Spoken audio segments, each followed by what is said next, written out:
कृष्ण। सर्वप्रथम श्लोक पढ़ लेंगे।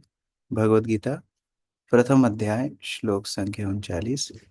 कुलक्षये प्रणश्यन्ति कुलधर्मा सनातना धर्मे नष्टे कुल कृष्णम धर्मोऽभिभवत्युत। श्रीमद् भागवतम के सप्तम स्कंद अध्याय 9 से हम लोग पाठ कर रहे हैं। और हमने देखा किस प्रकार भगवान नृसिंहदेव प्रहलाद के लिए अवतरण लिए। जब कोई भी देवता भगवान नृसिंहदेव को संतुष्ट नहीं कर पाए, शांत नहीं कर पाए, माता लक्ष्मी को आगे भेजा गया। माता लक्ष्मी भी जब अक्षम हो गई, तब ब्रह्मा जी प्रहलाद को आगे भेजते हैं। और प्रहलाद को देख करके भगवान का वात्सल्य बाहर आ जाता है। वास्तव में नृसिंहदेव एक मुखौटा है, अंदर कृष्ण ही है। वो भक्तवत्सल भगवान ही है, वो मधुर भगवान ही है। क्योंकि भगवान भक्तों के लिए कभी उग्र नहीं होते। दो रूप है, उग्र नरसिंह, शांत नरसिंह। तो उग्र नरसिंह होते हैं अभक्तों के लिए, हमारे अनर्थों से लड़ने के लिए भगवान उग्र बन जाते हैं। कई कई हाथ उनके अस्त्र शस्त्रों से सुसज्जित रहते हैं हमारे अनर्थों से लड़ने के लिए। लेकिन जब भक्त सामने जाता है तो वही उग्र नरसिंह शांत नरसिंह बन जाते हैं। और शांत नरसिंह प्रहलाद को अपनी गोदी में रखते हैं, उसको आलिंगन करते हैं, उसके सिर पर हाथ फेरते हैं। और उनके स्पर्श से प्रहलाद सारे वैदिक ज्ञान से परिपूर्ण हो जाते हैं। पहले ही नारद मुनि की कृपा तो प्राप्त थी ही, अभी भगवान की कृपा से जो कुछ रहा का थोड़ा बहुत भी कल्मश होगा वो भी चला जाता है। तो ये भगवान के स्पर्श का महत्व है। अब प्रहलाद अपनी चेतना को एकाग्र करके भगवान को अपनी प्रार्थनाएं अर्पित कर रहे हैं। बहुत विशेष ये प्रार्थना है। श्री प्रहलाद वाच ब्रह्मादया सुरगणा मुनयोत सिद्धः सत्त्वैकतान्तगतयो वचसां प्रवाहै नाराधितुं पुरुगुणैः अधुनापि पिप्रुः किं तोष्टुमर्हति सा मे हरिरुग्र जातिः। रोहित प्रभु। प्रहलाद महाराज ने प्रार्थना की, असुर परिवार में जन्म लेने के कारण यह कैसे संभव हो सकता है कि मैं भगवान को प्रसन्न करने के लिए उपयुक्त प्रार्थना कर सकूं। आज तक ब्रह्मा इत्यादि सारे देवता तथा समस्त मुनिगण उत्तमोत्तम वाणी से भगवान को प्रसन्न नहीं कर पाए। यद्यपि सारे व्यक्ति सतोगुणी एवं परम योग्य है, तो फिर मेरे विषय में क्या कहा जाए। मैं तो बिल्कुल ही अयोग्य हूँ। भक्त की सबसे बड़ी योग्यता क्या है कि वो अपने आप को अयोग्य अयोग्य साक्षात्कार करता है। केवल अयोग्य मानना नहीं है, उसको साक्षात्कार करना है कि हम अयोग्य हैं। भगवान की सेवा, भगवान का गुणगान करने की सक्षमता हमारे अंदर कहाँ है। और इसलिए प्रहलाद महाराज सर्वप्रथम अपनी विनम्रता यहाँ पर अर्पित कर रहे हैं। क्योंकि भगवान कोई भी सेवा को गर्वित भावना से स्वीकार नहीं करते। Krishna never accepts any service with pride and arrogance. तो ऐसा नहीं कि देखो अभी कोई आपको प्रसन्न नहीं कर पाया तो अभी मैं आपको प्रार्थना सुनाऊंगा, ऐसा नहीं है। उग्र जाति, मैं तो उग्र जाति में जन्म लिया हूं। और ये सब लोग कौन है? सात्विकांत गतयो। ये सब सतोगुण में स्थित है। कौन कौन? ब्रह्मादय सुरगणा मुनयोत सिद्ध। ब्रह्मादि आदि सुरगण, मुनिगण, सिद्धगण इत्यादि, इन सबके सामने मैं आपको प्रार्थना अर्पित कर रहा हूं। ये कितनी बड़ी आश्चर्य की बात है। कैसे कैसे संभव हो सकता है कि मैं उग्र जाति में जन्म लिया हुआ आपको प्रार्थना अर्पित कर रहा हूं। इसलिए मैं अपने आप को हर तरह से अयोग्य मानता हूं आपका गुणगान करने के लिए। तो ये भक्तिमय भावना है, ये विनम्रता की भावना है। प्रहलाद महाराज से हमें सीखना है। एक एक गुण प्रहलाद महाराज का बहुत महत्वपूर्ण है। तो सर्वप्रथम प्रार्थनाएं जब की जाए, अपनी अयोग्यता, अपनी अपूर्णता, अपनी विनम्रता को भगवान के चरणों में अर्पित करना चाहिए। तात्पर्य अनुपमा माता जी। तात्पर्य। एक पूर्ण योग्य वैष्णव श्री भगवान की प्रार्थना करते समय अपने आप को अत्यंत तुच्छ समझता है। उदाहरणार्थ श्री चैतन्य चरितमृत के लेखक कृष्णदास कविराज गोस्वामी कहते हैं, जगाई मदाई हेतु मुंजी से पापिष्ट पूरी पूरी पेर कीट हेतु मुंजी से लगिष्ट। श्री चैतन्य चरित्रामृत आदि लीला। इस प्रकार वे अपने आप को विष्ठा के कीड़े से भी तुच्छ तथा जगाई एवं मधाई से भी अधिक पापी मानते हैं। एक शुद्ध वैष्णव अपने विषय में ऐसा ही सोचता है। वो इसी कृष्णदास कविराज प्रकार गोस्वामी जिन्होंने चैतन्य चरितामृत लिखी, कृष्णदास कविराज गोस्वामी बोल रहे हैं कि एक मल में कीड़ा भी मुझसे श्रेष्ठ है, उनसे भी मैं नीच हूँ। और केवल बोलने के लिए नहीं बोल रहे हैं, वो वास्तव में उस तरह महसूस करते थे। वो बोलते हैं कि अगर कोई मेरा नाम भी लेगा तो उसके सारे पुण्य क्षय हो जाएंगे, कोई मेरा दर्शन कर लेगा तो नरक में चला जाएगा, मैं इतना पतित हूँ। और जगाई मदाई तो बहुत श्रेष्ठ लोग थे, उनसे भी मैं ज्यादा पापिष्ट हूँ। तो ये विनम्रता वैष्णव का आभूषण है। श्री चैतन्य महाप्रभु सनातन गोस्वामी को बोलते हैं, सनातन वैष्णव को आभूषण पहनना चाहिए, वैष्णव सदाचार। और ये वैष्णव सदाचार में सर्वप्रथम विनम्रता मुख्य आभूषण है। अंकित निगम प्रभु।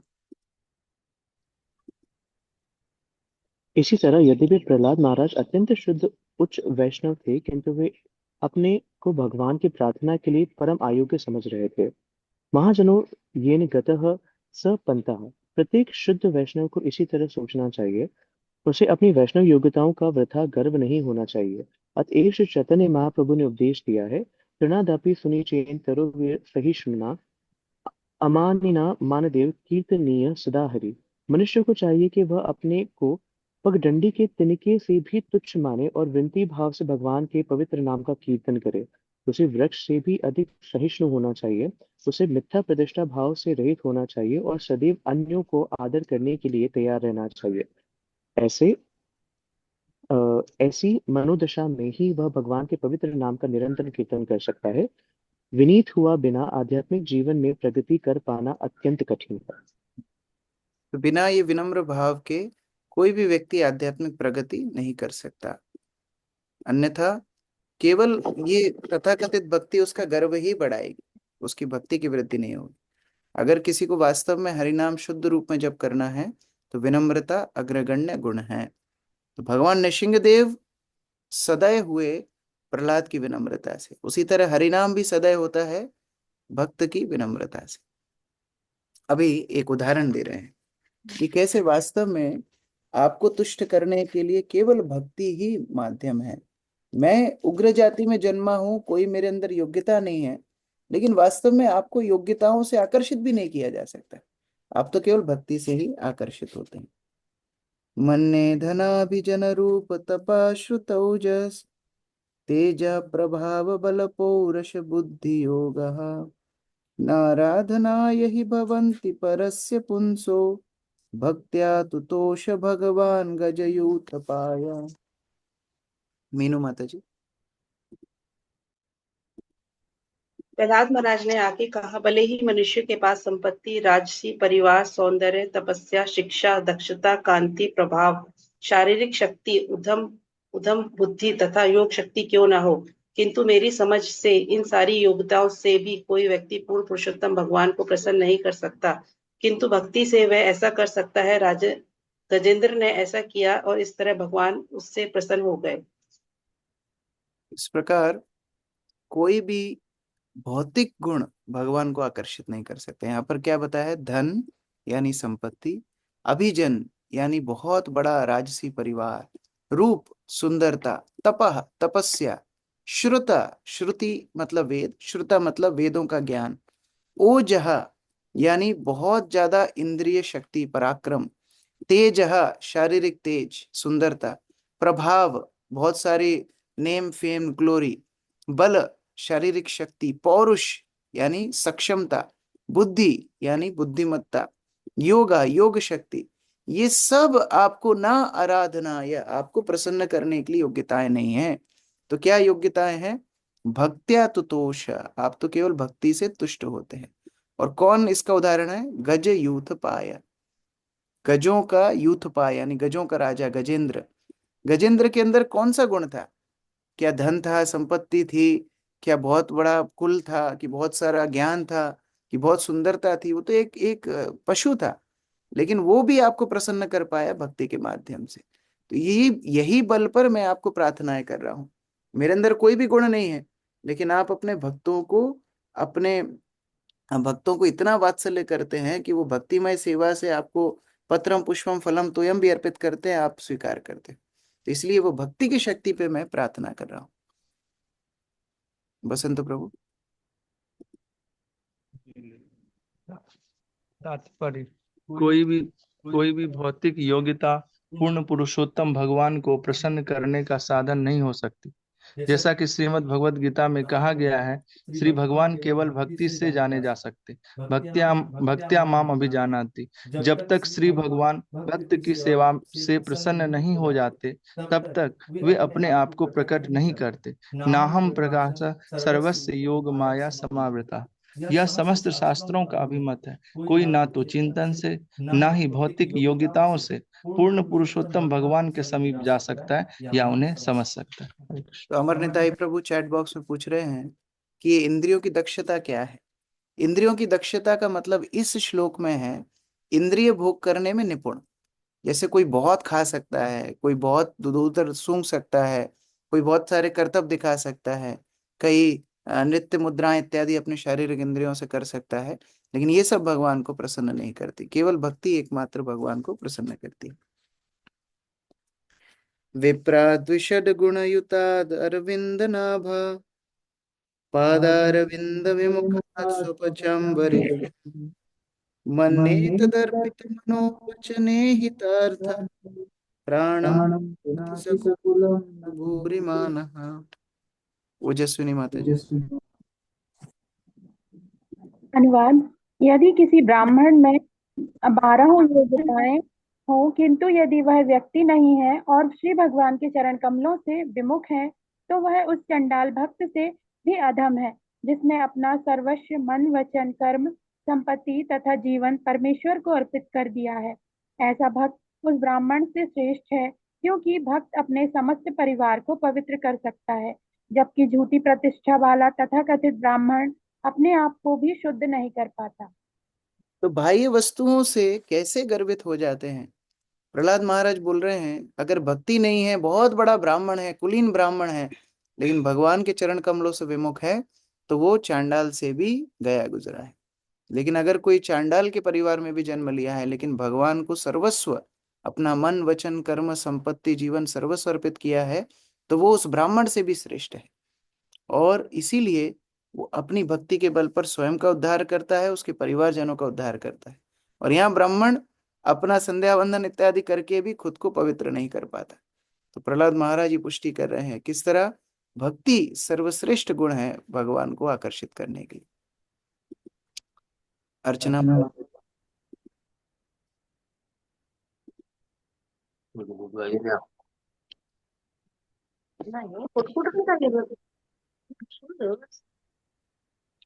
इसको पढ़ना प्रभु जी।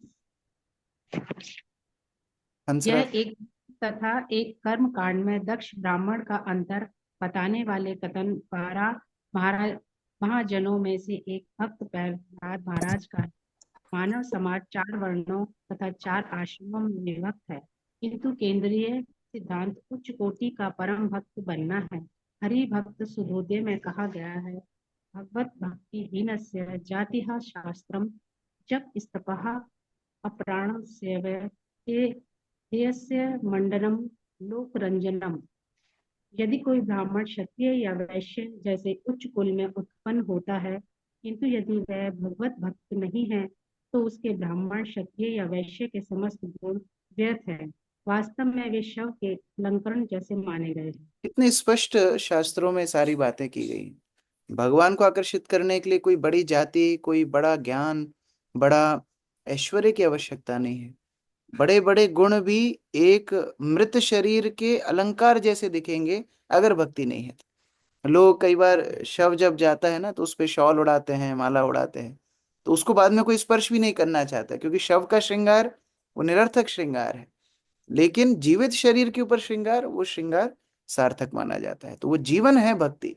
अगर भक्ति नहीं है तो वास्तव में भक्ति भगवत भक्ति हीनस्य, अगर वो भक्ति नहीं है तो वो मृत शरीर है। हंसराज प्रभु।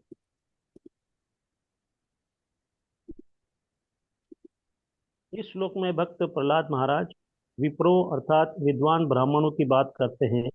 4 वर्णों ब्राह्मण क्षत्रिय वैश्य तथा शूद्र में विप्र को सर्वश्रेष्ठ माना जाता है, किंतु अधम चांडाल परिवार में जन्मा भक्त ऐसे विप्रों से श्रेष्ठ होता है। क्षत्रियों, वैश्यों इत्यादि की तो बात ही नहीं उठती। भक्त अन्य सबकी अ, अपेक्षा श्रेष्ठ है, क्योंकि वह ब्रह्म स्तर पर सदैव दिव्य पथ पर रहता है। हरे कृष्ण प्रभु। तो इस प्रकार से वास्तव में सारे गुणों से श्रेष्ठ भक्त है, और कैसे आंतरिक रूप से भी शुद्ध है, आगे श्रील प्रभुपाद बता रहे हैं। विशाल प्रभु पढ़िए। माम च योग व्यभिचारिणे भक्ति योगेन सेवते स गुणान सम्मति ते तान ब्रह्म भूयाय कल्पते। जो पूर्ण भक्ति में लगा रहता है, जो किसी भी परिस्थिति में च्युत नहीं होता, वह तुरंत ही भौतिक गुणों को पार करके ब्रह्म पद को प्राप्त होता है। भगवत गीता के 14वें अध्याय के 26वें श्लोक में ऐसा कहा गया है, संत सुजात पुस्तक में पृथक कोटि ब्राह्मण के 12 गुण बताए गए हैं। वे इस प्रकार हैं, ज्ञानम च सत्यम च दमः श्रुतम च सामर्थ्यम हि स्थिति शान सुया यज्ञश्च दानम च धृतिम शमश्च महाव्रता द्वादश ब्राह्मणस्य। कृष्ण भावना अमृत आंदोलन में यूरोपीय तथा अमेरिकी भक्तों को कभी कभी ब्राह्मण मान लिया जाता है, किंतु तथाकथित ब्राह्मण जाति के लोग उनसे अत्यधिक ईर्ष्या करते हैं। इसी ईर्ष्या के उत्तर में प्रहलाद महाराज कहते हैं कि जो ब्राह्मण कुल में उत्पन्न होकर अपने प्रतिष्ठित पद का मिथ्या गर्व करता है, वह स्वयं को भी शुद्ध नहीं कर पाता। परिवार की तो बात ही नहीं उठती, किंतु यदि निम्न कुल में उत्पन्न चांडाल भक्त हो और भगवान के चरण कमलों में पूर्णतः समर्पित हो, तो वह अपने पूरे परिवार को शुद्ध कर सकता है। हमें इसका वास्तविक अनुभव है कि किस तरह अमेरिकियों तथा यूरोपियों ने कृष्ण भावना भवित होकर अपने समूचे परिवारों को शुद्ध कर दिया है। यहाँ तक कि जब एक भक्त की माता मरने लगी तो उसने अपनी अंतिम श्वास छोड़ते समय कृष्ण के विषय में जिज्ञासा प्रकट की।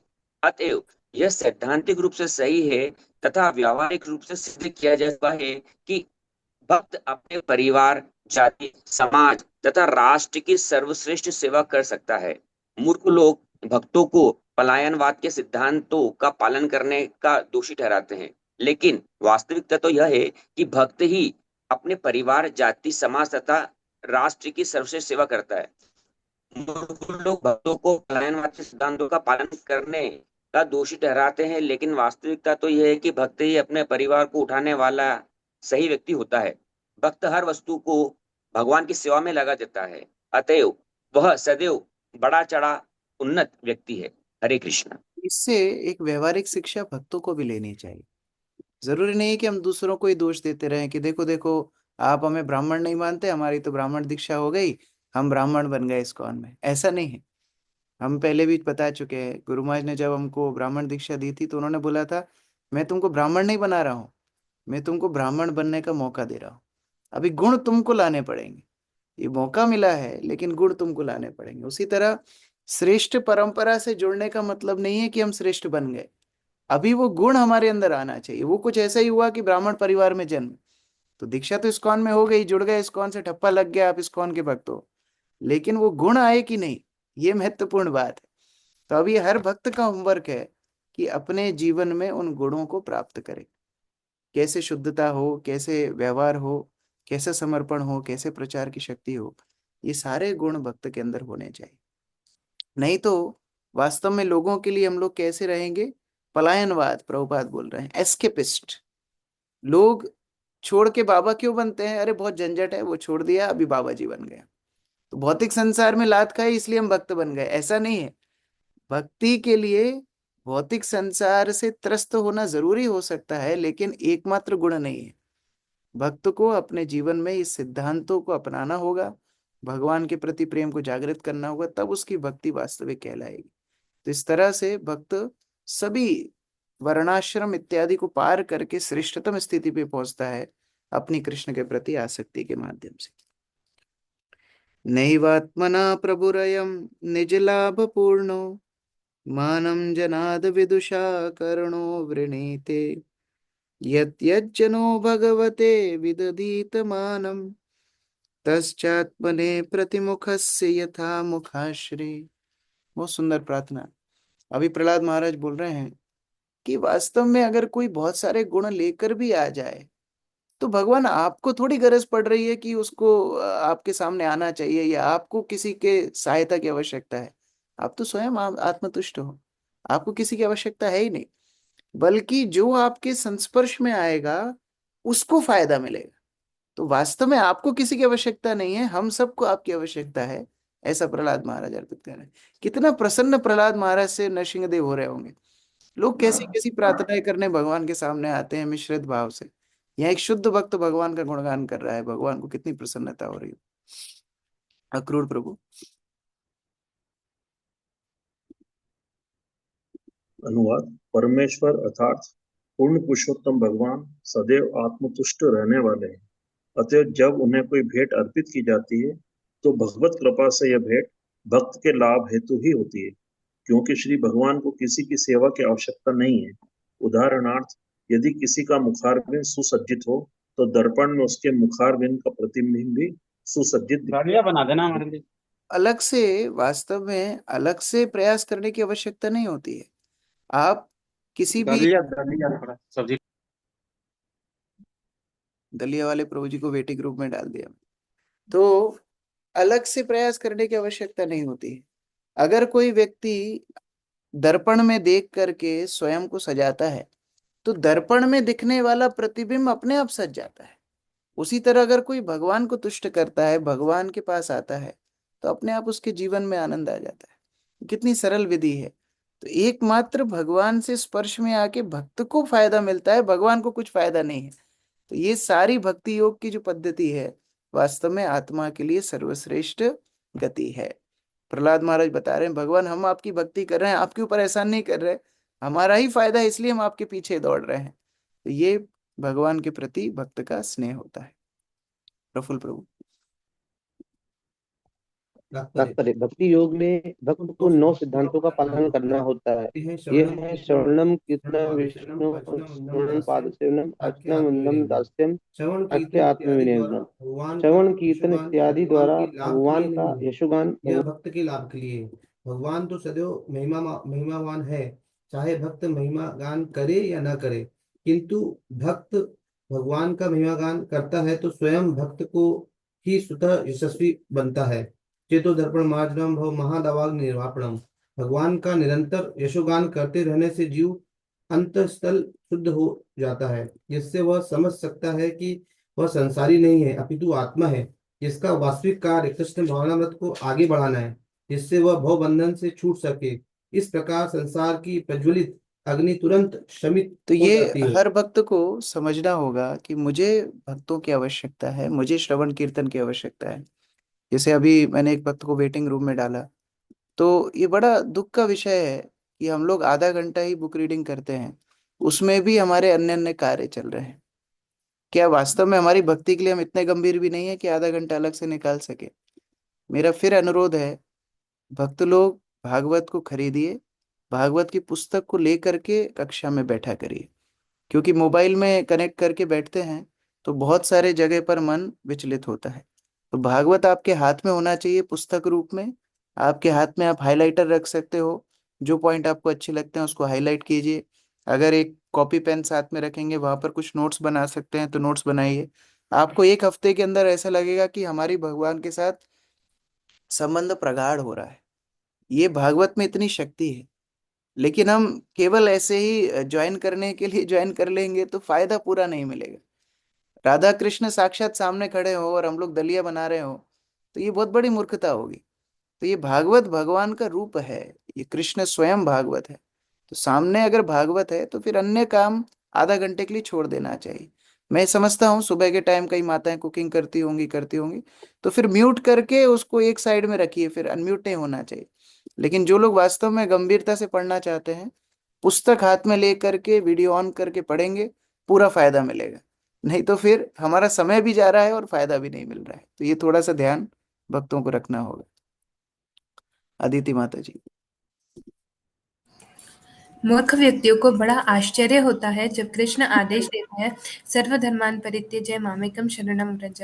सारे धार्मिक कार्यकलापों को त्याग दो और मेरी शरण में आओ। कुछ मूर्ख पंडित यहाँ तक कहते हैं कि ऐसे मांग करना अति है, किंतु यह मांग भगवान के लाभ के लिए नहीं की जाती, यह तो मानव समाज के कल्याण के लिए होती है। यदि सारे मनुष्य व्यष्टि रूप से तथा समष्टि रूप से प्रत्येक वस्तु को कृष्ण भावनामृत में रखकर भगवान को समर्पित कर दें, तो इससे सारा मानव समाज लाभान्वित होगा। जो व्यक्ति भगवान को प्रत्येक वस्तु अर्पित नहीं करता, उसे इस श्लोक में अविदुष या धूर्त कहा गया है। भगवत गीता में भगवान इसी प्रकार से कहते हैं, न मां दुष्कृतिनो मूढां प्रपद्यन्ते नराधमा मायया प्रहत ज्ञानम आसुरम भावमाश्रितः। ऐसे दुष्कृत लोग नितांत मूर्ख है, मनुष्य में अधम है जिनका ज्ञान मोह द्वारा अपहत हो चुका है और जो असुरों की भांति नास्तिक स्वभाव के है, वे मेरी शरण में नहीं आते। अज्ञान तथा दुर्भाग्य के कारण नास्तिक तथा नराधम लोग भगवान की शरण में नहीं जाते। इसलिए भगवान कृष्ण स्वयं पूर्ण होकर भी विभिन्न युगों में बद्ध जीवों से यही चाहते हैं कि वे उनके शरणागत हो ले, जिससे वे भव बंधन से मुक्त हो सके। सारांश यह है कि हम जितना ही अधिक कृष्ण भक्ति में लगते हैं और भगवान की सेवा करते हैं, उतना ही अधिक लाभ उठाते हैं। कृष्ण को हमसे किसी प्रकार की सेवा नहीं चाहिए। हरे कृष्णा। वास्तव में ये अवसर मिलना, भक्ति करने का अवसर मिलना हमारा ही सौभाग्य है। ये सौभाग्य को हम पहचाने, गंभीर हों और प्रतिदिन अपना आकर्षण भगवान के प्रति जागृत करें। ये 10 15 20 साल बाद याद आएगा कि काश मैं गंभीर होता, तो बड़ा दुख होगा कि अरे इस्कॉन में तो जुड़ गया था इतने साल पहले, लेकिन गंभीर नहीं हो पाया। एक भी माला मैं प्रेम से भगवान के लिए अर्पित नहीं कर पाया। जिस समय मुझे वास्तव में ऐसी भावना है कि भगवान मैं आपके पास वापस आना चाहता हूँ, वो प्रेम से कब मैं जप करूंगा? किस दिन मैं भागवत को इस माध्यम से पढ़ूंगा कि हे भगवान, मैं आपकी संगति भागवत के माध्यम से कर रहा हूँ। जब मैं विग्रहों का दर्शन करूं तो मेरे हृदय से प्रार्थनाएं निकले, मेरी आंखों से अश्रु निकले, वो दिन कब आएगा? तो ये भाव हर भक्त के हृदय में होना चाहिए, तब भक्ति करने की सार्थकता है। नहीं तो आया राम गया राम, आए भक्ति में, ज्यादा बेनिफिट नहीं उठा पाए, फिर चले गए। फिर भी भगवान इतने दयालु हैं, भक्त को दूसरा अवसर देते हैं। चलो तुम इस भक्ति इस जन्म में नहीं कर पाए, अगले जन्म में फिर आगे भक्ति करना। लेकिन कितना समय व्यर्थ हो जाएगा। इसीलिए प्रहलाद महाराज बोल रहे हैं, नरसिंहदेव हमें आपकी आवश्यकता है, आपको हमारी आवश्यकता नहीं। आप आत्मतुष्ट हो, हम आपकी भक्ति के माध्यम से अपना भला कर रहे हैं, इसलिए हमारी टूटी फूटी भक्ति स्वीकार कीजिए। हरे कृष्ण। ग्रंथराज श्रीमद् भागवतम की जय, श्री प्रभुपाद की जय। यस, मधुसूदन प्रभु। हरे कृष्ण मुझे जाना रत्ना। मेरा प्रश्न ये है, जैसे आपने बताया भक्ति के लिए जो अपन माला में मनी नहीं लगता, हमारा हालत तो ऐसे ही है। तो हम इसे सुधर कैसे पाए, ये समझ में नहीं पा रहा है। माला में जब बैठता हूँ तो सबका याद आ जाता है, क्या करना है क्या नहीं करना है, ऐसा बहुत सारे में मतलब दो खत्म ही नहीं। दो बातें महत्वपूर्ण हैं। आप जो बात बोल रहे हो वो प्राय सभी भक्तों को कहीं ना कहीं संघर्ष करना ही पड़ता है, लेकिन इसमें दो बातें महत्वपूर्ण हैं। एक, इच्छा शक्ति। भक्त की इच्छा शक्ति इतनी प्रबल वस्तु है कि वो जिस चीज की इच्छा करेगा भगवान उसको मदद करेंगे। हम भौतिक संसार में आने की इच्छा की, भगवान ने भौतिक संसार बना दिया, तो सोचो भगवान हमारी कितनी मदद कर सकते हैं अगर हम ये इच्छा करें कि हम अच्छी भक्ति करना चाहते हैं। तो जप करने के पहले जब आप शिक्षाष्टकम का जप करते हो, वो शिक्षाष्टकम जप करने के बाद एक आध मिनट, 30 सेकंड, 20 सेकंड, 15 सेकंड, कम से कम भगवान को ये पर्सनल प्रेयर अर्पित करना चाहिए कि मैं आपका नाम शुद्ध रूप में जप करना चाहता हूँ। ये इच्छा शक्ति होगी, भगवान मदद करेंगे। और दूसरी बात, उस वस्तु के महत्व के बारे में श्रवण करना चाहिए। हरिनाम अच्छा करना है, हरिनाम के बारे में श्रवण कीजिए। भागवत के प्रति रुचि लाना है, भागवत श्रवण कीजिए। विग्रहों के प्रति आसक्ति लाना है, विग्रहों के प्रति श्रवण कीजिए। तो जिस वस्तु का महत्व हमें पता होगा, फिर उसके लिए हम ज्यादा सचेत होंगे, ज्यादा गंभीर होंगे। और ये एक दिन की बात तो नहीं है, ये तो कई कई दिनों का अभ्यास हमारी भक्ति में हमको पूर्ण बनाता है, सिद्ध बनाता है। तो ऐसे प्रतिदिन हम प्रार्थनाओं के साथ अपनी भक्ति को आगे बढ़ाएंगे तो उस गंतव्य तक पहुंच जाएंगे। एक वैष्णवाचार्य ने बहुत सुंदर एक भजन लिखा है, कबे हबे बोलो से दिन अमार। मैं ग्रुप पे भी इसको शेयर कर रहा हूँ, आप लोग इसको बाद में पढ़ सकते हो। बहुत सुंदर भजन है। इसमें शिला भक्ति विनोद ठाकुर अपने मन की वासना, अपने मन की वासना तो सही सही शब्द नहीं है, अपने मन की भावना भगवान को अर्पित कर रहे हैं कि हे भगवान, कबे हबे बोलो से दिन अमर, मेरा वो दिन कब आएगा, कब वो दिन आएगा जिस दिन अपराधे गुची, मेरे अपराध शमन हो जाएंगे, अपराध खत्म हो जाएंगे, शुद्ध नामे रुचि, मेरे नाम के प्रति शुद्ध भाव रुचि जागृत होगा, कृपा बले हबे हृदय संचार, और आपकी कृपा के बल से मेरे हृदय में कृष्ण प्रेम का संचार होगा। तृणाधिक हीन कबे निजे मानी, मैं अपने आप को कब तृण से भी अधिक हीन मानूंगा। सहिष्णुता गुण हृदय ते आनी, कब मेरे हृदय में सहिष्णुता आएगी। सकल मानद आपन आमानी, सबको मैं मान दूंगा और अपने आप के मान की आकांक्षा ना करूंगा। होए आस्वादे वो नामे रससार, तब मैं हरि नाम के रस को आस्वादन कर पाऊंगा। धन जन और कविता सुंदरी, बोली वो ना चाही देहो सुख करी, जन्मे जन्मे दाओ ओ गौर हरि, अहेतु की भक्ति चरण तुम्हार। कब मैं धन, कविता, सुंदरी, अलग अलग देह देह सुख की आकांक्षा ना करके जन्म जन्म आपके अहेतु की भक्ति की आकांक्षा करूंगा। कोरिते श्री कृष्ण नाम उच्चारण, कब जैसे ही मैं भगवान कृष्ण का नाम उच्चारण करूंगा, पुलकित देह गदगद वचन, मेरे वचन गदगद हो जाएंगे, मेरे शरीर में पुलक रम और रोमांच आ जाएगा। बेवर्ण मेरे रंग उड़ जाए, बेपतु हबे संगठन में मैं अपने सुधबुध खो दूं। निरंतर नेत्रे बबे अश्रुधार, कब मेरे आंखों से आपका नाम लेके अश्रुधार प्रवाहित होगी। कब मैं नवदीप धाम में श्री गौर नित्यानंद बोल करके निष्कपट भाव से नाचूं गाऊं, आपको स्मरण करूं, ये दिन मेरा कब आएगा। नित्यानंद प्रभु मेरे ऊपर कब कृपा करेंगे जिससे मेरी विषय वासनाएं छूट जाएंगी, कब मुझे उनके चरणों का आश्रय मिलेगा।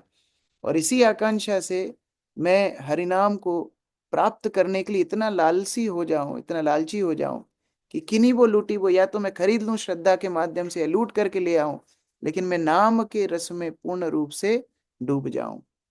ऐसा दिन मेरे जीवन में कब आएगा। तो भक्ति विनोद ठाकुर ये भजन लिख रहे हैं, मैं ग्रुप पे भी शेयर कर रहा हूँ, आप इसको पाठ कर सकते हैं। अगर ये ऐसी इच्छा शक्ति हमारी हो जाए तो फिर भगवान हमें मदद करेंगे। ये भक्त के अंदर ये इच्छा होनी चाहिए। हरे कृष्ण।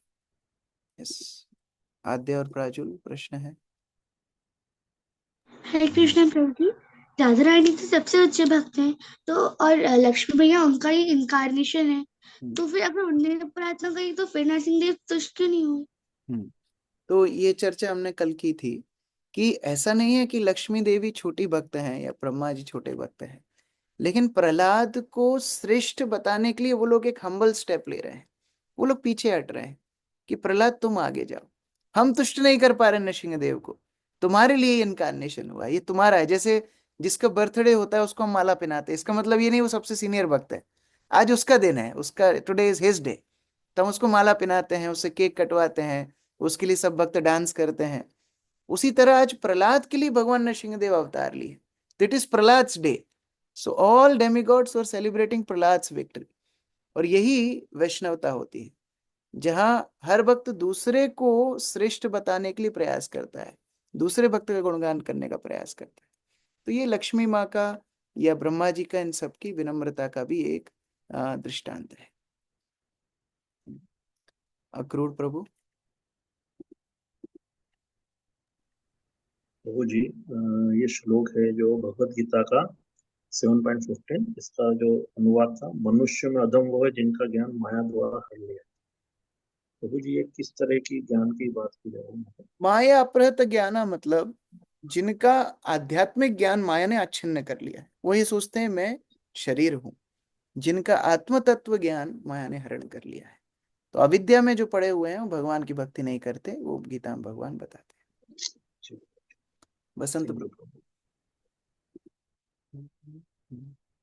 यस, आज बसंत प्रभु साक्षात इधर आए हैं।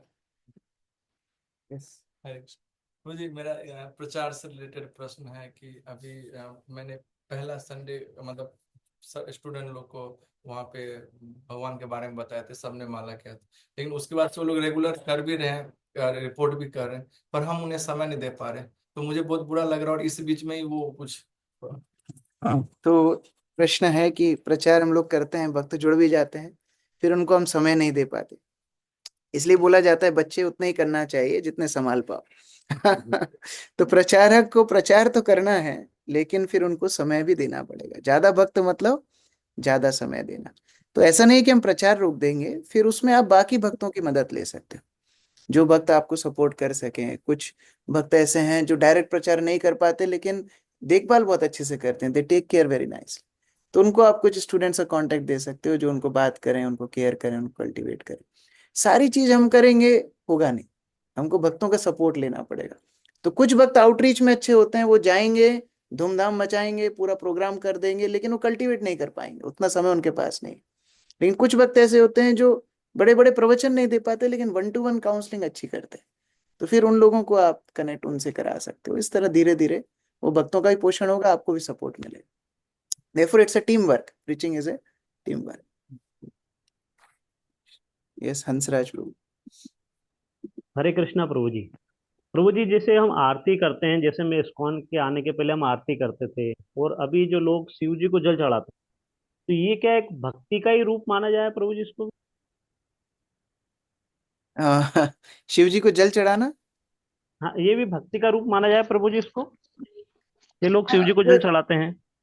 अगर चढ़ाना चाहते हैं तो वैष्णव समझ के, जैसे वैष्णवों के चरण हम धुलाते हैं, उस तरह चढ़ाया जा सकता है, लेकिन आवश्यकता नहीं है, क्योंकि ये पृथक पूजा वैष्णव कभी स्वीकार नहीं करते। अगर आप नंदग्राम में जाएंगे, वहां आप देखेंगे भगवान शिव की शिवलिंग है, और भगवान कृष्ण का जो अभिषेक होता है वो जल से उनको अभिषेक कराया जाता है। तो पृथक पूजा भगवान शिव स्वीकार नहीं करते, इसलिए प्रयास ये करना चाहिए कि भगवत भक्ति में ही मन लगाया जाए, और एक इष्ट पकड़ करके आगे बढ़ेंगे तो सारे देवी देवता, सारे वैष्णव आपको मदद करेंगे। फिर अलग अलग जगह पर ध्यान रहेगा तो फिर वो एक निष्ठ भक्ति नहीं हो पाती। नहीं, जैसे मैंने मेरे बड़े भैया को मैंने बोला, ये शिव जी को जल चढ़ाते हैं, तो मैं कि ये हरि नाम भी करा करो, तो वो सिर्फ बोले नहीं हम शिव जी को जल चढ़ाएंगे। तो वो मैं उनको, उनकी वो आसक्ति है, उसको नहीं तोड़ना चाहिए, लेकिन उसके साथ अगर वो बाई चांस थोड़ा थोड़ा नाम करने लगे तो धीरे धीरे धीरे जल भूल जाएंगे, फिर हरि नाम का अमृत याद रहेगा। तो प्रयास आप करिए कैसे इनडायरेक्टली डायरेक्टली वो हरि नाम को स्मरण कर। ठीक है अंतिम प्रभु। हरे प्रश्न कृष्णा प्रभु। श्याम हरे गोविंद कृष्ण प्रभु, दंडवत प्रणाम। हरे कृष्णा, दंडवत प्रणाम प्रभु जी। प्रभु जी, बहुत ही सुंदर जो है वो प्रवचन होते हैं, और हम ये एक दिन भी यदि मिस करते हैं तो हमें बहुत ऐसा लगता है कि हमने बहुत बड़ी चोरी कर ली है, और इस तरह से हमारे अंदर ऐसा भाव आता है। और तो हम ये सोचते हैं कि जितने सारे पार्टिसिपेंट है, आप हैं, तो आपकी और सबकी जितनी गंभीरता है, उसमें मेरी कहीं से कोई ऐसी लगता ही नहीं, मेरे अंदर गंभीरपना आ ही नहीं रहा अभी तक। तो मेरा ऐसा आपके चरणों में निवेदन है कि कहीं ना कहीं मुझे इस तुच्छ दासों की सेवा में आप नियोजित कीजिए, निसंकोच श्याम कहीं गोविंद आपके प्रभु प्रचार जी, कार्य में। श्याम गोविंद प्रभु जी बहुत सीनियर वक्त है। मैं जब हाफ पैंट में घूमता था तब से वो भगवान की सेवा कर रहे हैं, और रोज प्रतिदिन राधा मदन मोहन के ऑल्टर में सेवा करते हैं, अर्चन सेवा भी करते हैं। उसके साथ साथ गांव गांव में जा करके प्रचार करते हैं। गृहस्थ हैं, परिवार है, जिम्मेदारी है, टीचर हैं। अभी उनको 7 बजे स्कूल में रिपोर्टिंग करना होता है ये समय में। उसके बाद भी समय निकाल के अर्चन करना, भगवान का अपनी माला करना, एक एक गांव गांव में जा करके प्रचार करना, ये सब करने के बाद भी हमें संग देने के लिए इस क्लास में आते हैं। तो ऐसे भक्त हमारे लिए आदर्श हैं। ये भक्तों का आश्रय मिले, उनकी संगति मिले। और देखिए कितने कल्मश रहित हैं, कितने ईर्ष्या रहित है। मैं उनके बच्चे जैसा हूँ, फिर मेरे मेरे साथ में बैठ के रीडिंग करते हैं। तो ये वैष्णव की श्रेष्ठता है। जैसे ब्रह्मा जी, ब्रह्मा जी आगे भेज रहे हैं, जाओ तुम जाओ। मैं तो प्रहलाद जैसा नहीं हूँ, कोई गुण नहीं है, लेकिन प्रभु जी के अंदर वो गुण है कि छोटे लोगों को भी आगे बढ़ा रहे हैं। तो ये भक्तों की आकांक्षा, ये भक्तों की कृपा रहे, अनुकंपा रहे, अनुग्रह रहे, तो हम लोग भक्ति में आगे बढ़ सकते हैं। हरे कृष्ण। ग्रंथराज श्रीमद् भागवतम की जय, श्रील प्रभुपाद की जय, समवेत भक्तवृंद की।